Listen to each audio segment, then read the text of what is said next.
Welcome to Just Energy Radio with your host, naturopath and medical intuitive, Dr. Rita Louise.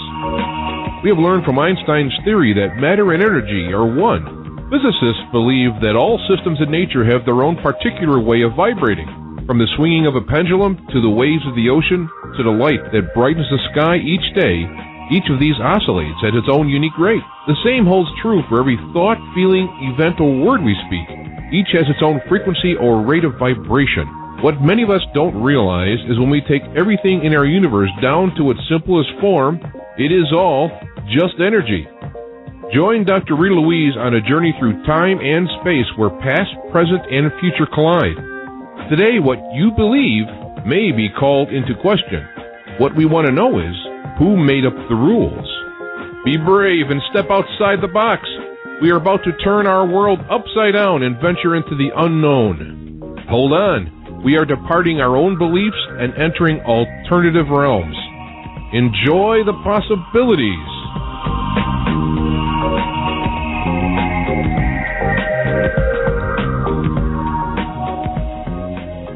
Hello and welcome to Just Energy Radio. I'm your host, Dr. Rita Louise, and thank you all for tuning into the show today. So I hope you're ready for some health and healing, because this show is all about moving through your own stuff. In the first hour, we're going to be speaking with DaKara Kies about relinquishing limitations, and in the second hour with Sherry Richards about loving your unlovable self. That sounds interesting. But don't forget, Just Energy Radio is brought to you by SoulHealer.com, where you can find out about all the services that I offer, including medical intuition evaluations, energy healing, and clairvoyant readings. So perhaps there's something going on in your life that you need some clarity on. Do visit SoulHealer.com and find out if I'm the person that can help you move through this challenging time of your life. Also, by the Institute of Applied Energetics, that's www.appliedenergeticsinstitute.com. Please do go to the Just Energy Radio website and sign up for our weekly newsletter. That's www.justenergyradio.com. And from that site, you can access our over 5 years, getting close to 6 years worth of archives of this show.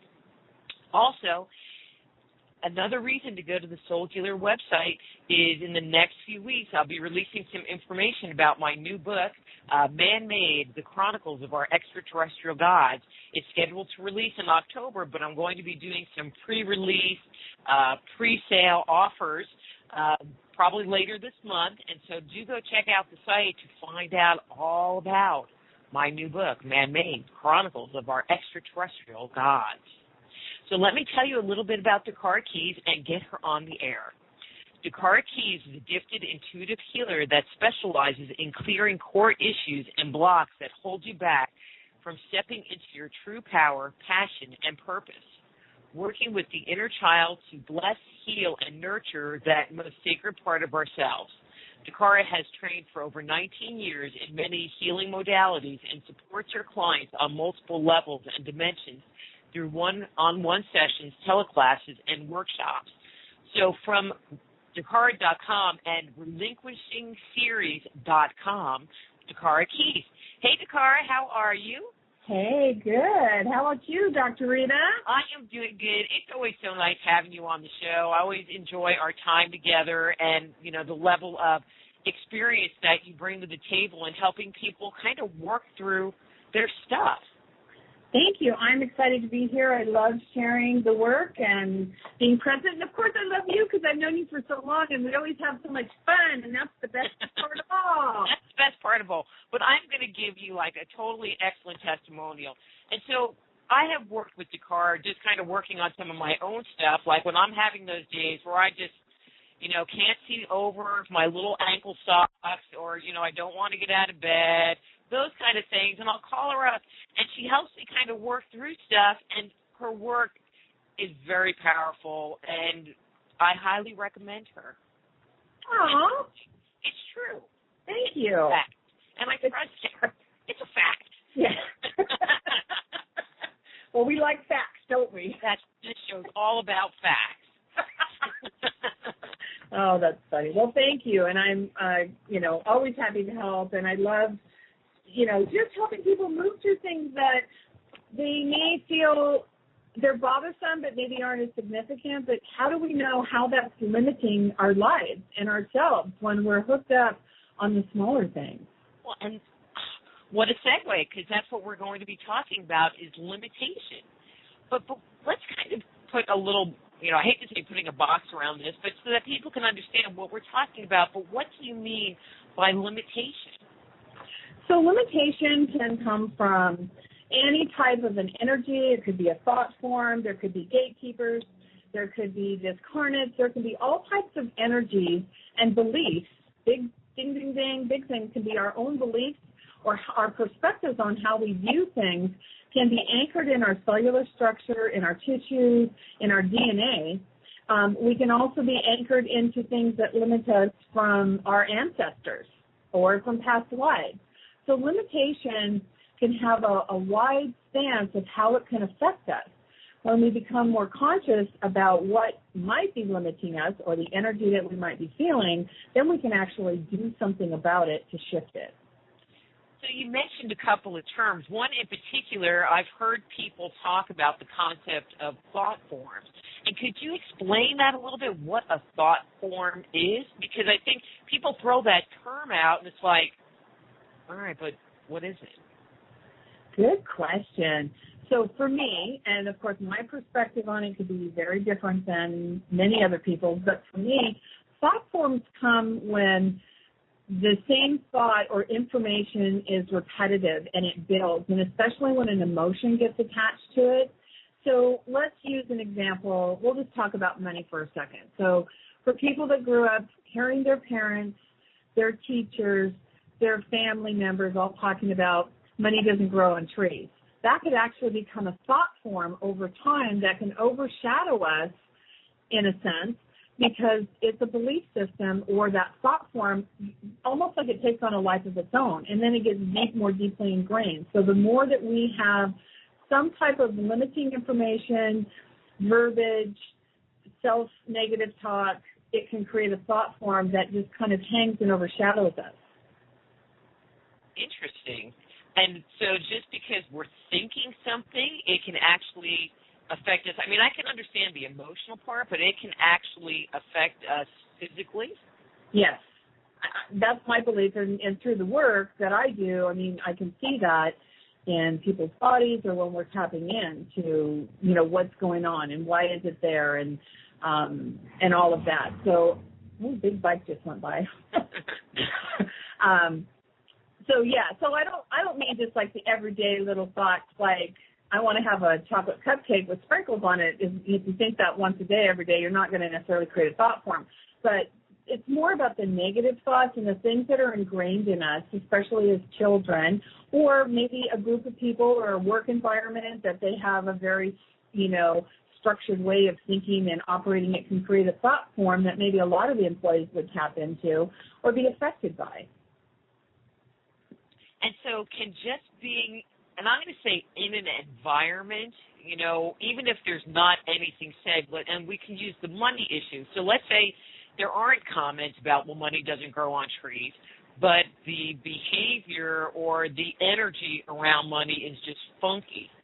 Can you still create these limitations even though there's not any nugget to hang on to? Did that make sense? Kind of, and I would say yes, and I think it would be based on each individual and all the other stuff that, we've been indoctrinated with or, everybody's had different past life experiences. Everybody has different family ancestor lines of stuff. So, one person in that environment may be more of a positive thinker and carry a higher vibration, and that other, that thought form energy may not really touch on them, but somebody that's, struggling more, maybe came from more of a poor, other side of the tracks type environment and doesn't know how to raise their vibration, they might more easily get hooked into that thought form and that energy that would limit them and keep them down because they haven't learned tools or ways of moving beyond it.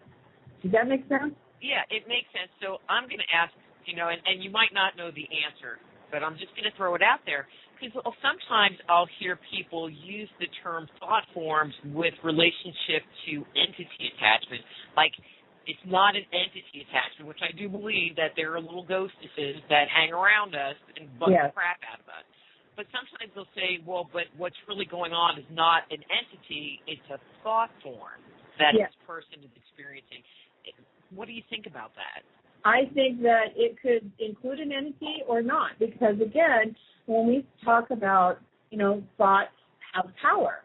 So if that thought is given enough power and enough energy and it creates itself into a thought form, and, if you imagine it hanging around in a room like a cloud that we can't see, and you're having a not so high vibrational, happy-go-lucky day, maybe you wake up feeling a little blue or just, who knows what's going on, and you kind of run into that energy, it's going to be easier to be affected by it than when you're carrying a higher vibration. So I don't think that thought forms, again, I'm sure people would maybe disagree with me, which I could care less.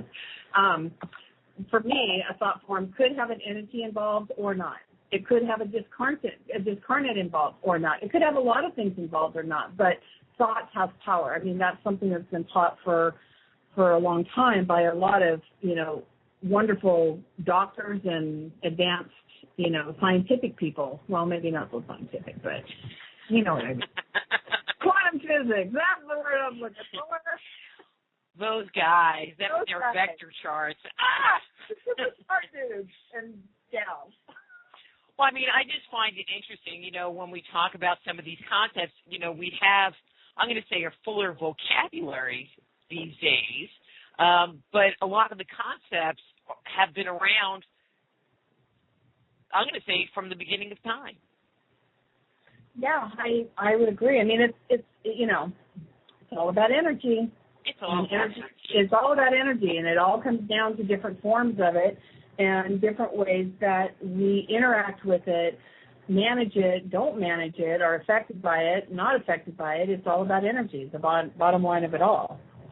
So one other term that you brought up, which I thought was interesting, it makes my little spooky factor go, was the gatekeeper. I'm like, is that like our own little inside entity that we have, keeping stuff out or keeping stuff in, as the case may be? Could be any or all of the above. Gatekeeper energy in this context, I know some people talk about gatekeepers being, your high self gatekeeper that watches over, which, that's your high self or your high self committee or whatever. In the context that I'm referring to gatekeepers, again, it could be an energy, an entity, past life, ancestor connection, something that's holding us back. But with the gatekeepers, most of the time they think they're protecting us in some fashion. There are the little hinky, mama-boo-boo, nasty ones that don't even want to be seen, and they'll hide. And, there's ways to, kind of draw them out or take them out. I do call in and work with Durga Mata, Divine Mother of the warrior goddess, and she kicks butt and doesn't take names because she doesn't care, but that's just her energy in the way that she works with them. So gatekeepers can many times believe that they're protecting us and from having maybe a negative experience, but what if that's part of our soul path and we need to learn that and move through it? And then it limits us by being in place, so we never really get to fully experience or move through that energy. It almost sounds like, so let's say the gatekeeper came in. Oh, wait, for the listeners, she's really, she's nice, but she's really mean, too.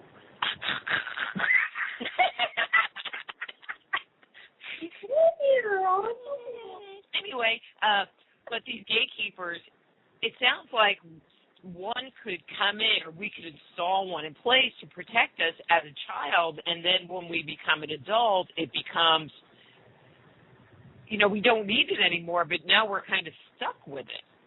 Yes.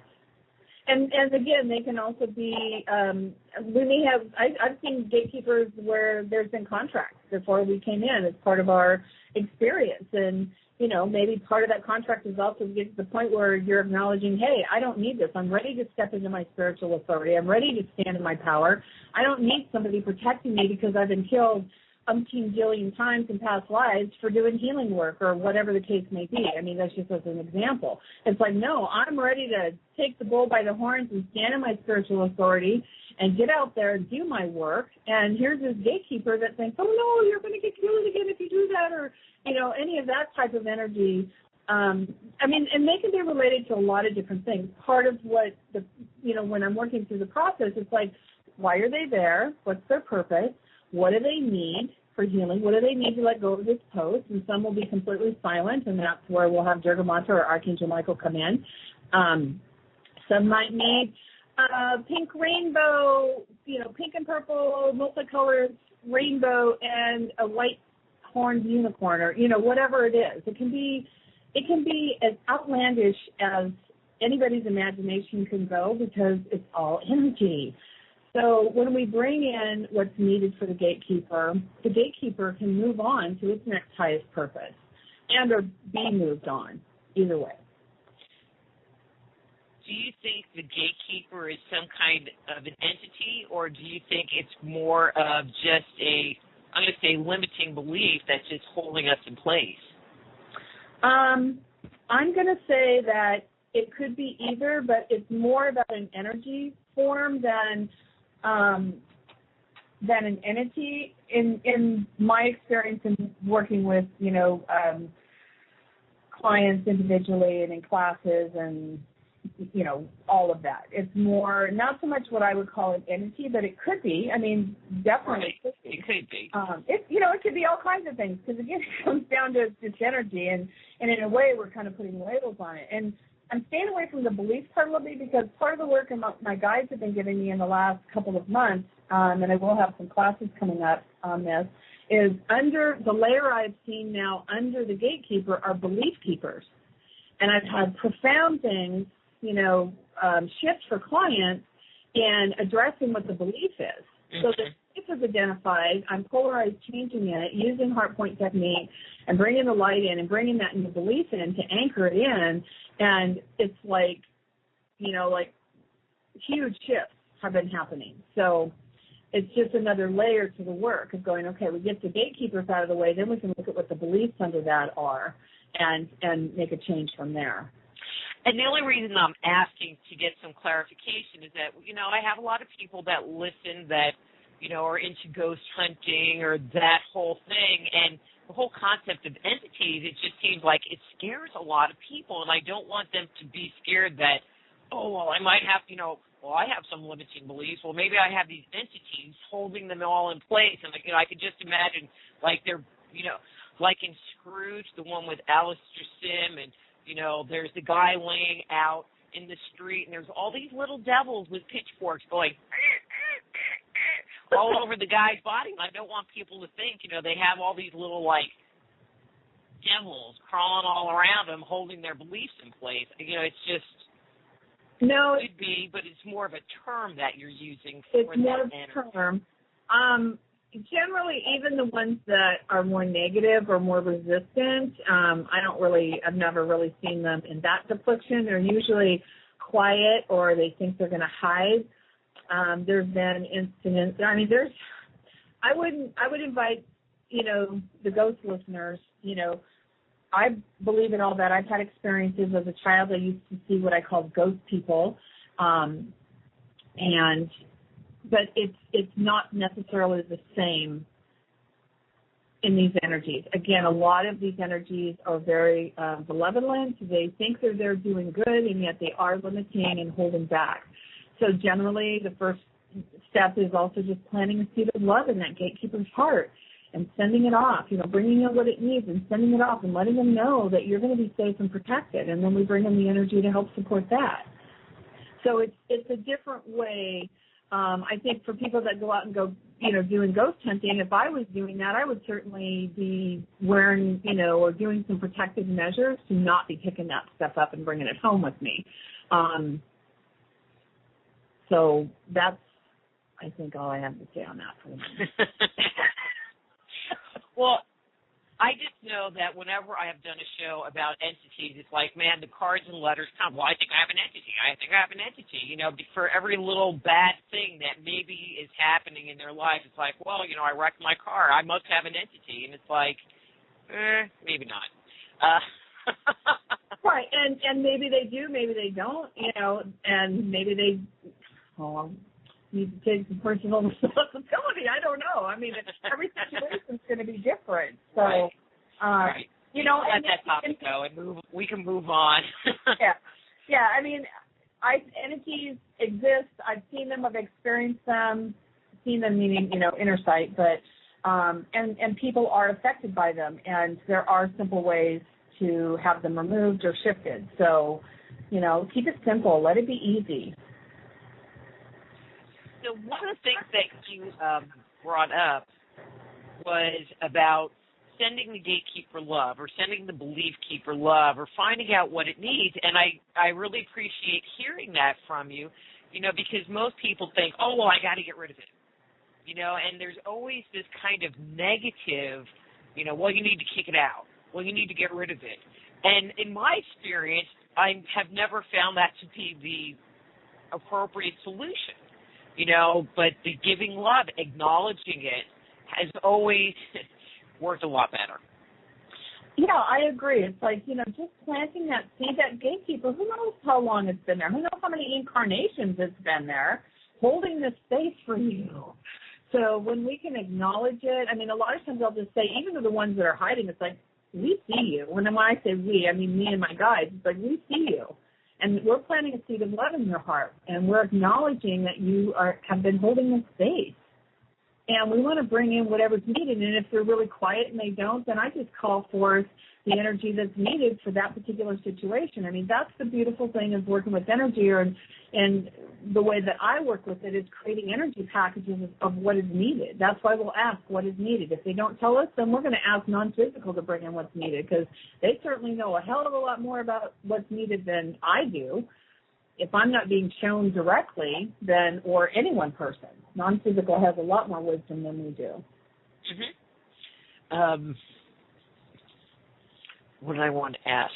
Oh, one of the things that you kind of brought up past lives and the effect of our past lives on us.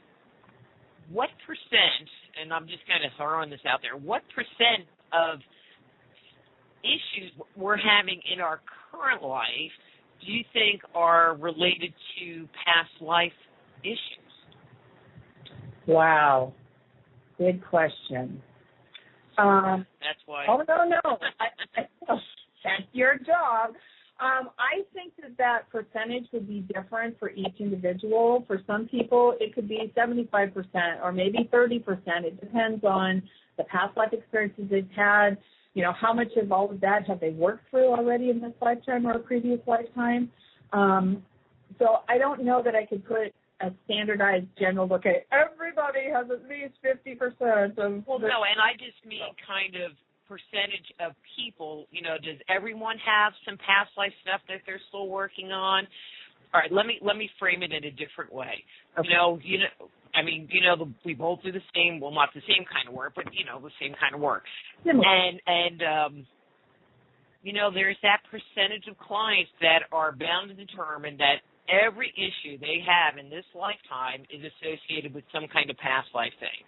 And it's not that, you don't want to acknowledge that that's a possibility, but many times they have a lot of issues in this life, too, that my personal feeling is, well, let's work on the ones from this life first. Yeah, I would agree with that. That's generally in my work, we'll start out, where is it living in the body? And then as we adjust whatever's going on right now from this lifetime, then other energies might be shown that I'll see the timeline going off to the past life, or a timeline that there's an indicator that there's an ancestral pattern to this that we need to address that's, affected them and their siblings and whatnot. So, even recently a client wanted to do some work around some lung issues and just asthma and whatnot, and there's a history on the mother's side of people having lung cancer and all kinds. So did some great work around that. But another pattern that was anchored in there was, in the family, was this horrific fear of needles. So I invited the whole family into the Sacred Circle of Healing Light and the soul group. Anybody in the soul group that had that. And thousands of people. It's like, okay, we're going to expand that circle to fit everybody.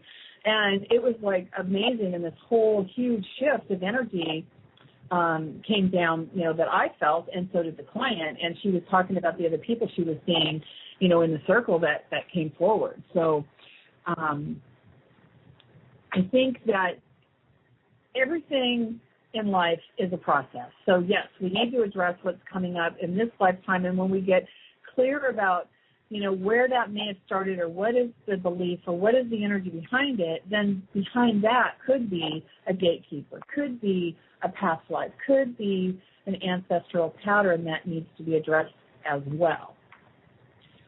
But it doesn't necessarily mean that it is all of the above. It's just one of the many possibilities of what that person could be hanging on to. Exactly. That's one of the things that I love about doing this work. People call up and it's like, well, what are you going to do? It's like, I have no idea. Yeah. Because everybody is so different. We make it up in the moment. I don't make it up to make light of it, but it's like, I go into session and I don't know where it's going to go or where it's going to take me. I may know what the client wants to work on or the area of their life before the session, many times not. And then we just go with it and we follow the energy and unfurl and bring in what's needed to heal that aspect and then see what the next layer is and continue to allow it to unfold to bring the light and the healing to shift the situation or the energy that's been blocking or limiting them. So Harry Horton in the chat room wrote this, and I'm just going to read what he says. Dreams affect this how? Dreams are what comes up from our unconscious, subconscious mind, either one.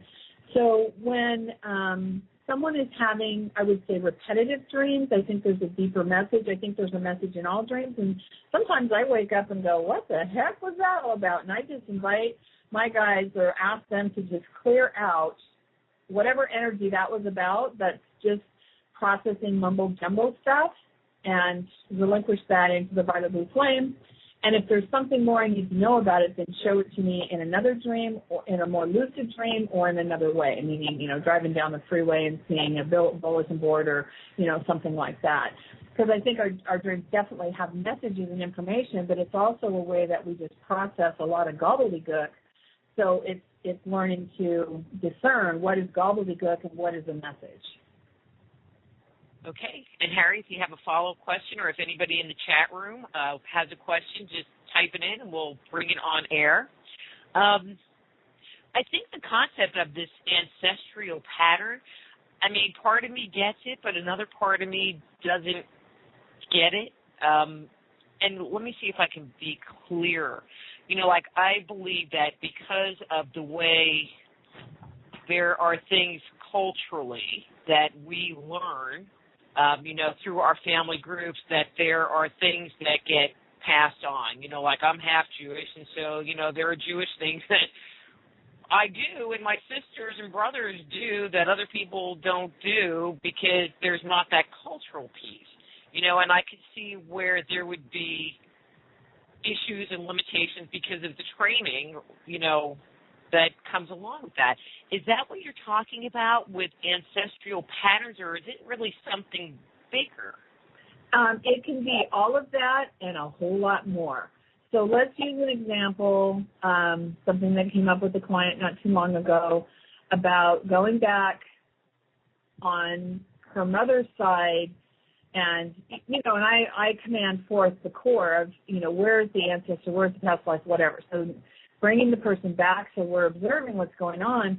And ultimately, there was this big old secret that was there. And the secret was really what the limitation was about and that had been passed on because there was this big hidden secret. And that energy genetically was locked into the cells, the DNA, and got passed on.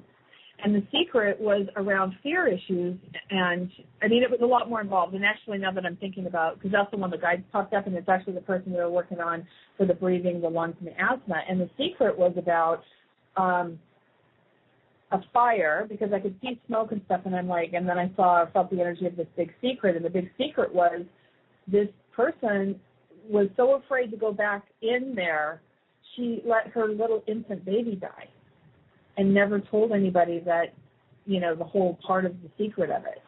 So once we cleared that, can you see how something like that with the smoke and how everybody was affected got coded into genetically, and then it just got passed on, and here's a family line that's had lung issues.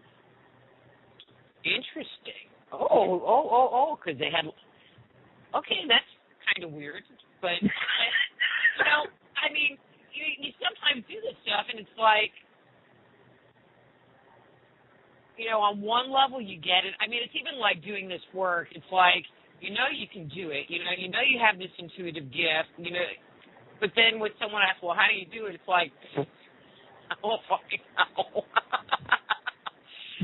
You know, and with something like this, it's like part of me totally gets it, because that person set up a vibration and they just passed that unspoken vibration on, which got passed on, which got passed on, which got, you know, it's like their body learned it. Exactly. But on a more scientific quantum physics perspective, well, not even quantum physics, you know. I love your quantum physics voice there, Rita. I'm being very scientific. Yes.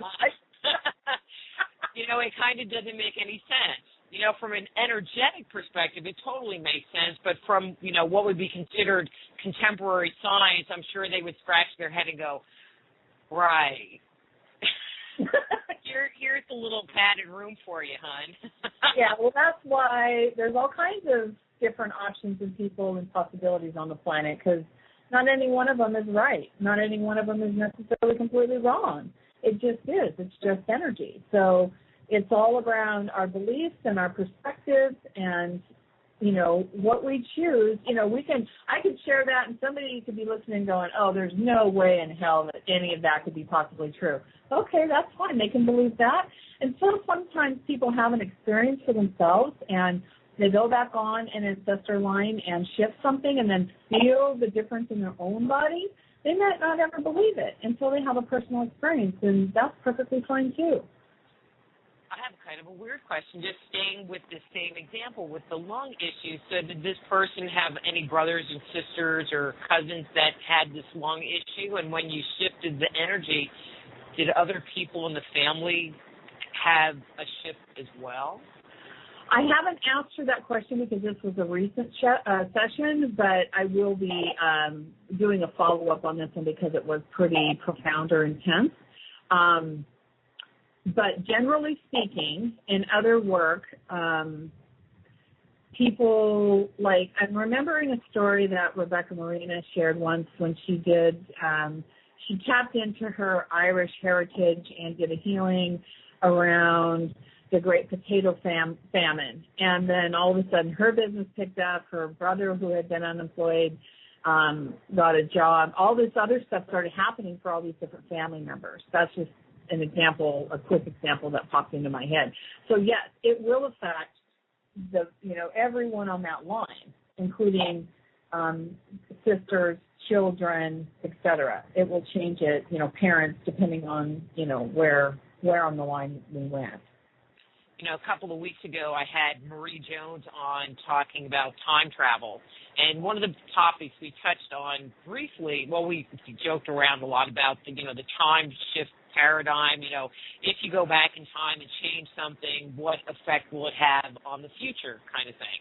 Right. But it's interesting because it sounds like, with working with this technique, which we're going to go into here in a few minutes, you can actually travel back in time and affect something in the past that can proliferate through time and through generations into the present. Yes. That's pretty profound. It's just energy. I mean, I'm not. No, I mean, it's that's true. I mean, I haven't touched base with that particular client, but I've seen how other people, and myself included, in shifting, going back into the timeline, and literally, it's like I'll take people like we're going to pull up that marker, and then we're going to bring them right back, and then I ask them to observe what are they seeing on the timeline. Is it male or female? What's the body language? And sometimes they'll be just like they'll look like a lump of clothing because they're so downtrodden in that past life from whatever's going on that you don't even see it. By the end, they're standing up. You can see their face. Their energy is completely lifted and lighter. And then when you send all that healing energy back down the timeline, so it will affect every person, living or not, energetically. So my belief is that it will also affect their soul or Akashic records as well. So if they're not in this incarnation anymore and they're having an experience somewhere else, I believe that it would support that as well. No way to prove that, but that's just my belief. People can adopt it or not. I have no attachment. Well, I just think it would be, an interesting study in playing with that to see, the impacts and the ripples that, would happen through doing that kind of work. Yes. I think that's an interesting factor.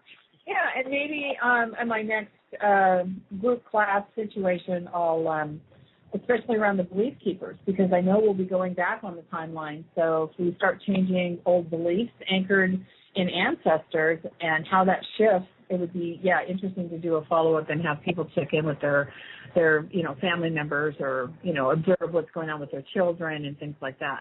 That would be a fabulous study. It could be a whole book. It could be.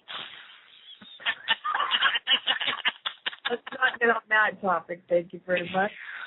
Are my guides talking to you about that? I don't know. They're tight, girl. Sorry. No, it's okay. Okay. I wrote a whole chapter. Huh? I wrote a whole chapter. Well, no, I mean, because there are people that, have written books about past lives, more on the scientific part, especially with, the little kids having past life recall and going to their old houses and saying hi to their brothers and sisters from the past life. And, I mean, those are pretty impressive studies, and it would be really interesting if if doing ancestral work, that there is this noticeable shift, or even subtle shift in all of the family members around that person in relationship to the subject that you worked on. Yeah. No, I think that's a fabulous idea. I'm writing it down. Come on, you never know what comes through in this show. Exactly. I've written it down, and it's on my magical list of That would be interesting to do. Yeah, exactly. So what do you do in order to, work through this kind of energy? I mean, is there a special kind of technique, or is this something that you just kind of figured out? How did you learn, especially about like these gatekeepers and thought forms and all of that stuff? So the main modality that I work with now is Hardpoint technique, which has only been on the planet for a couple of years. I have trained and studied for over 20 years, so I've pulled a lot of different techniques. Thought forms, I would say, probably came back from spiritual response therapy days, and there are times that I still use that modality when I'm called to, which taps into the Akashic records for clearing. And Hardpoint technique is basically working with the light and bringing it down into our high self point, bringing it down through points into the body, so that we're asking for, say, the light of illumination, the light of revelation to show us where this energy is living. Then we allow that light to also show us what's needed to transform it. And then again, I may sense, or I'll just ask, is there a gatekeeper there? And because there can be gatekeepers that are, little hidey-hos, then I'll ask questions in a way, or I want them to be yes or no from a visceral response. It's like, get out of your head and just pay attention to what your body's feeling. So some people might feel like, kind of that, maybe their body would pull forward in a yes movement. Maybe they get like a cramp in their stomach or something like that, because a lot of times these gatekeepers are, some of them think they're really doing a wonderful, fantastic job, and maybe they have and it served their purpose, but again, it's time to move them on. So Hardpoint technique is mostly working with the light. One of the things that I really love about it is that I have been able to take all of what I've learned in different ways and kind of intermix it with Hardpoint technique. There are basics to it in working with it and bringing the light down through the points, and yet there's a lot of ways that have come to me through, teaching and working with clients, a lot of new information, and even more information that's come forth now that I'm working on with myself, and that's even dropping into client sessions, and they're feeling a profound difference, a shift with it. So it's ever evolving, but there are basics to working with Hardpoint technique and bringing the light down, asking questions, and bringing in what's needed. And one of the techniques within Hardpoint technique that I've developed is creating energy packages, because I believe in keeping it simple. I don't think things have to be really hard. So we can ask what's needed to bring into that energy package, and if we're not getting anything, we just ask non-physical to bring in what's needed, and we bring that energy down. And when we're using, that scale of 1 to 10 that a lot of energy practitioners uses, say 1, you're not feeling anything at all, and 10, you're feeling a lot. When you keep checking back in, you can actually feel how it's shifting and changing by bringing the energy in different forms into the body for healing. If you're going to associate this technique to some other better known, technique, can you? I mean, is it a Reiki-like technique? Is it like a EFT tapping kind of technique? So there is some. So Rebecca Marina is the creator that brought Hardpoint technique from Divine Mother onto the planet, and I think that most listeners in this genre know that the Divine Feminine's energy is coming back into power on the planet. Rebecca was a huge EFT person. Sometimes we do tapping on the HPT points, so there can be that, but it's really working with light energy. It's working with energy generally, in just a different way. There's also chanting involved, because that amplifies it, amplifies the energy. And the main language that we use, and it could be, you can chant anything you want. It doesn't have to be what I'm going to share, but it's the Arabic language and the 99 names of God. So the main chant that we use is An-Nur, which simply means the light, incorruptible, healing light. There's many others within that 99 that I use when I'm called, for affirming, for speaking the truth or bringing the light. So An-Nur and Al-Haq is the truth, so bringing the light of truth into it, and just that last Al-Haq is always said, or should be said, with the power that I just put into it, because it really just puts the truth energy right in there.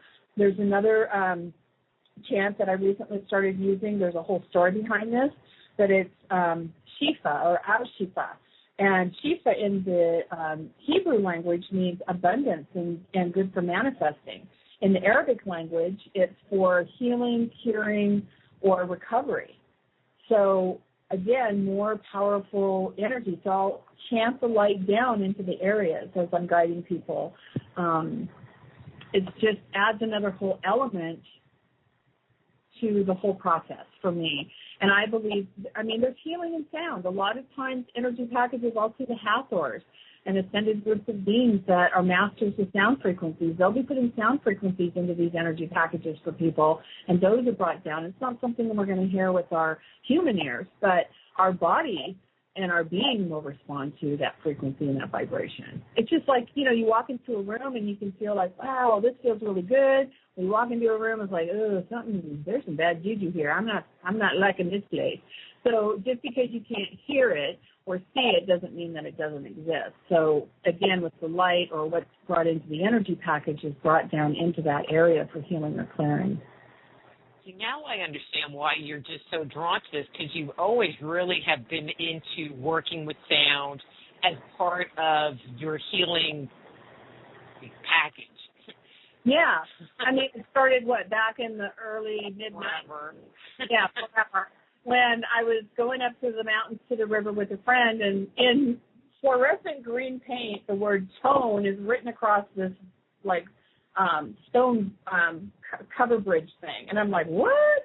So we both were, both healers, and they're like, well, let's just try doing some toning. Well, what developed from that is me channeling sound from the Pleiades, which is very loud and very intense and can move stuff very quickly. So, and I still use that occasionally. But the chanting and, I've had a lot of people there's healing in my voice in the chanting or the singing. And I tend to do it more like in a Sufi tradition where it's the singing, not just chanting to say the word over and over again, because there's more energy or healing in that for me. I'm not saying that's the right way or the wrong way. It's just the way I do it because that's what I resonate with, and I know a lot of people I work with really resonate with it that way too, because they've told me so. Yeah. I was just thinking when you used to do that toning stuff, and it's like, and she'll do it in public, really loud. Yeah. The first big public debut was back on 05 when I did a meditation on bringing in a new frequency to the planet at that time, frequency 53, which would be applied even now for people to anchor into. And there was our event had 88 people, 90 people, something like that. I don't know, with the volunteers. And after the meditation, I stood up on stage and I did the sound, and it was so intense and powerful for that many people. It was as soon as I was done, it was I had to go outside and get my feet on the earth to reground myself. And having said that, I actually just recently got some more orders for that, and I've actually made it now as an audio download. And I do have a new meditation that I'll be putting up soon on bringing in frequency 67 that was really powerful. I did on a telesummit the other day. I was guided to do this, and I'm going to actually re-record it and make it available because, again, another powerful one. No sounds. I mean, chanting on that call, but not necessarily in the meditation. So powerful juju is happening on our planet, and I just, everybody just follow your heart and take, go where the energy is leading you and stand in your power and do even what feels uncomfortable when you know in your heart it's right for you. Well, since we're kind of talking about sound, and I agree with you that sound has a lot of power, if, for the listeners, if there was a sound or a small chant that, they're not feeling around, or they're just, having a funky day, or they're just, in a bad place, is there something that they can use to chant, or a tone that they can use to kind of help bring their energy back up? So if people are in resonance with Anur, the light, and I even had one client tell me she loves it so much when she's cleaning her house, she's singing Anur, chanting Anur, she's cleaning her house. So to me, it's how does it get any better than that? You're chanting in the light energy into your house when you're cleaning it. That would make it feel cleaner on a whole lot of levels. Mm-hmm. So Anur is a very simply means the light. And I think anytime, we might be feeling off, then chanting Anur just quietly to yourself or making it into a little melody or whatever you want can just bring the light in and raise somebody's vibration.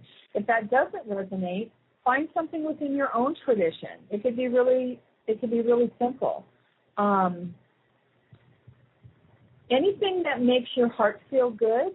It could be an affirmation that you turn into a chant, that maybe 5 or 6 words, something short so you're not getting all jumbled up in the process of it. You can just be in the flow of it. But make sure that it feels really good to your heart, and you can't go wrong. This might sound like a stupid question, but if you're doing this, do you have to vocalize it? I mean, because I know that there is, there's power in actually emoting the words from your mouth. There's a different level of power, but to do this, to raise your vibration, to work with the energy, or can you just think it? I think that's 2. 1, yes, there is huge power in speaking it and putting out the actual sound frequency. And the second part of that is thought creates as well. So if you're thinking that, let's say you're in a conference at work and, you know, stuff is kind of going sideways, people are getting wacky, and you just start, you know, thinking to yourself, onward, onward, onward, or onward, onward, or whatever you want, just allow it to move through the brain because your body's going to know that frequency. So the other thing I do want to say about choosing ancient languages, I mean, even if it's just Om. So we have Sanskrit, the Hebrew language, the Arabic language have all been on the planet for a really long time. Many people still chant those languages on a daily basis. There's a sound signature that we tap into when we're chanting from any of those ancient languages. So that's where I believe some of the power of all that comes. So if there's, you know, it's just, say, chanting Om Shanti, you know, that's a beautiful one to help raise the vibration as well, or thinking it in your head. So doing a little James Brown, I feel good, do-do-do-do-do-do-do, isn't going to cut it? I think it would if it makes the person's heart sing. You may not believe it at the moment because you might not be feeling so good, but if you know, if it's making your heart feel good and raising your vibration, then it's good. So yeah, it can cut it, but I'm just saying that there's probably not a big sound signature on the planet for James Brown and I Feel Good, but if you go into Anur or some of the other more ancient languages, there is a huge sound signature that you can tap into. Sky McKenna asked, how do you spell the first chant? So I guess the Anur. Excuse me, it's A-N, second word, N-U-R, Anur. Oh, and she said the on one. You mean Om? O-M? Om? Yeah. I can spell that one. Al-Shifa is A-L-S-H-E-F-A. Shifa. Shifa. You know, and I encourage people to use that in their manifesting because, I mean, again, this all just kind of magically happened.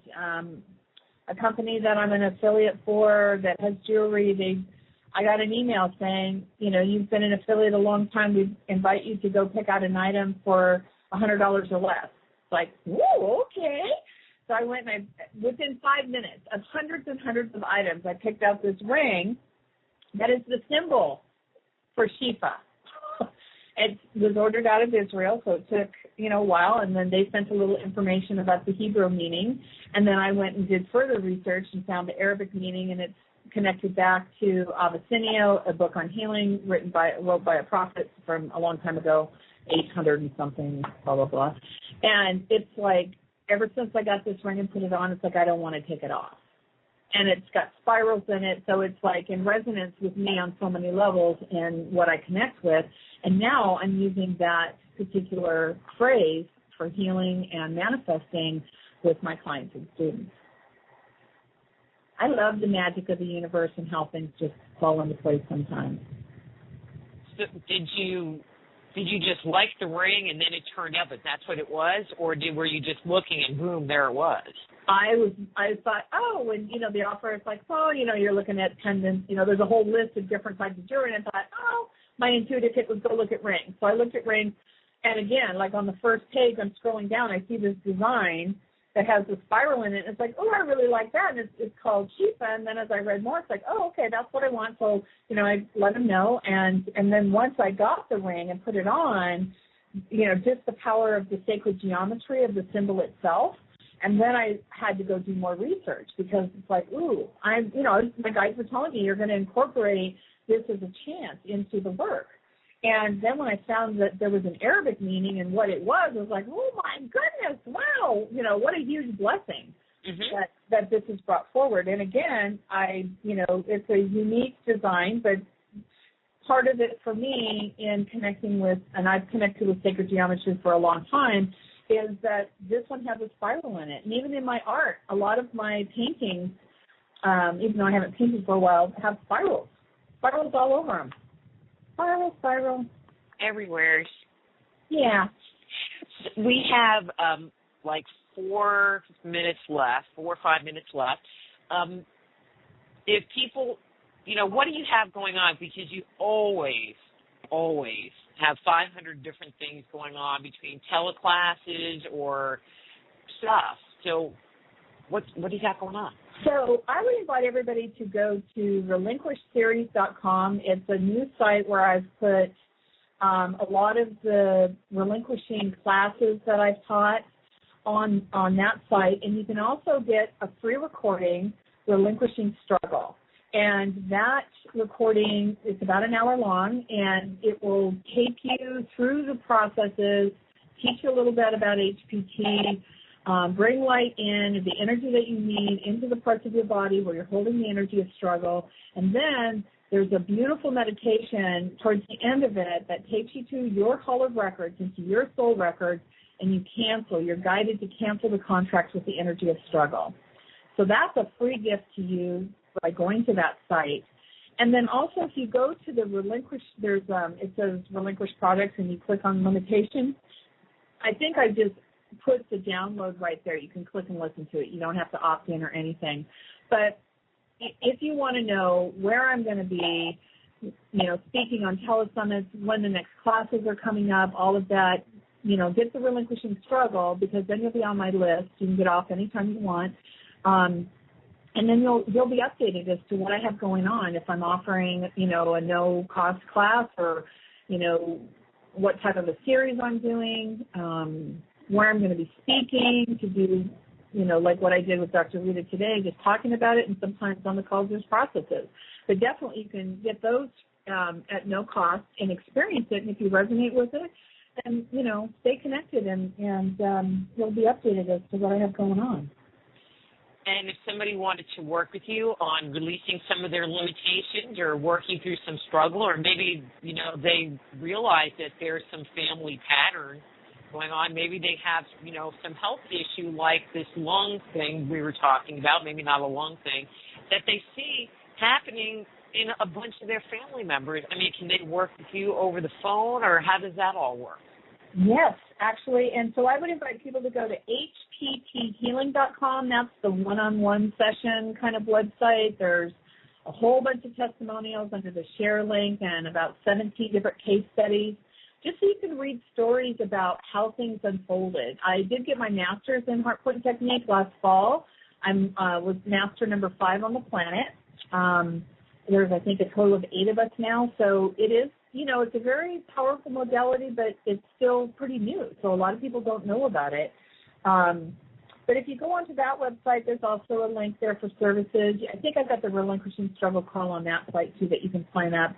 And then, periodically, I think I have a special on there right now under services, a little reduced rate. And I do offer packages. So if you buy a few hours of time to use over the next year or so, or less, you can, get a little discount for that too. And I do work worldwide via the phone or Skype.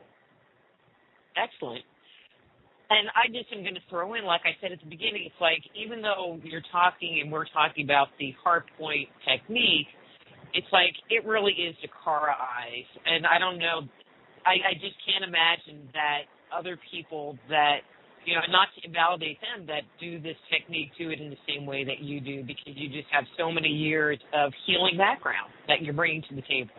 Yeah, and some of the other masters have many years of experience. Some of them are newer to healing. And so, yeah, it is DaKara size, as Dr. Rita says. But everybody, there's other great masters out there that bring their own spin to it, too. But it's very guided. It's all about the person I'm working with in that moment, and whether they are sensitive and see and feel and get stuff or not. If they don't, then I do for them. You were evil in your past life. I know it.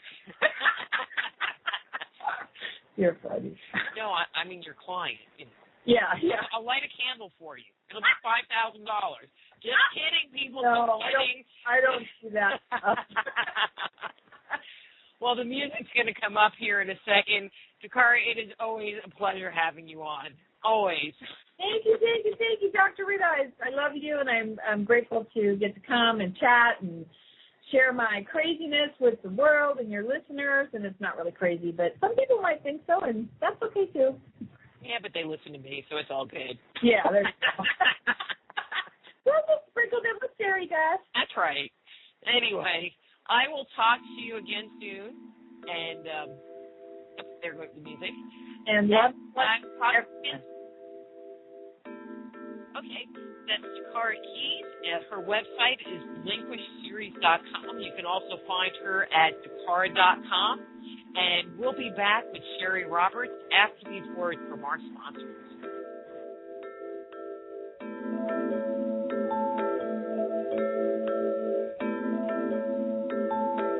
Just Energy Radio with your host, Dr. Rita Louise, will return right after these messages.